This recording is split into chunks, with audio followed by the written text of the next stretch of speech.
Цагдаа орох 460-р ангид хоригдож байхдаа тусгаарлах өрөөндөө гал дүртэн төлөвийн төвд имжлүүлж буй Баавар буюу Батбаярын шүүх хурал маргааш 13 цаг Чингэлтэй дүүргийн шүүхэд тавлагдаад байгаа. Гэвч түүний биеийн байдал шүүх хуралдаанд оролцох боломжтой боллоо дээрц хэсэг асуудал эргэлзээтэй байгаамаа. Тусгаарлах өрөөнд хоригдож байхдаа гал дүртэн одоогийн байдлаар төлөвийн төвд хэвтэн имжлүүлж байгаа Баавар дээр бид хүрэлцэн ирсэн юм аа. Гэхдээ тэрээр ямар нэгэн байдлаар камерын бичлэг хийлгэхийг хүссэнгүй. Харин ямар ч гэсэн өөрийгөө шатаах орлогыг бол би хийгээгүй. Шүүгэн шийдвэр гүйцэтгэх газрын 20 ангийн зарим хүмүүс бол өөртөө зөв бусаар харилцсан гэдгийг бол хэлж байна. Харин түүний эмчлэг чимчийн тухайд эрүүл мэндийн талаарх дүгнэлтийг шүүгэн шийдвэр гүйцэтгэх газар хүргүүлсэн байна. Түүнд холбоотой шүүх хурлыг маргааш хийхээр бол тав гараад байгаамаа. Тэгэхээр энэ хүү шүүх хуралд оролцох боломжтой хэсэг талаарх дүгнэлтийг бол явуулсан байна. Эмчлэг чимчийн хувьд би ямар ч тийм зөвшөөрөл өгөхгүй. За шүүх байдгаа хэрэн ч яахгүй. Энэ дээр бол би харин давуу.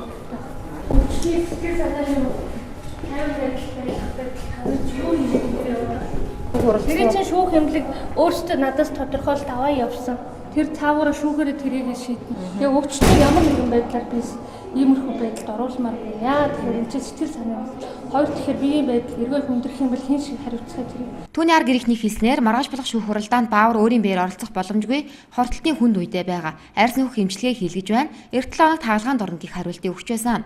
Түүнд холбоотой хэргийн анхшны шүүх хурал өнгөрч 3 дугаар сарын 20-нд болох байсан ч Батбаяр хуралд ирээгүй гэх үндслээр хойшилж дараагийн шүүх хурал болохоос хэдхэн хоногийн өмнө тусгаарлах өрөөнд гал гарсан юм а.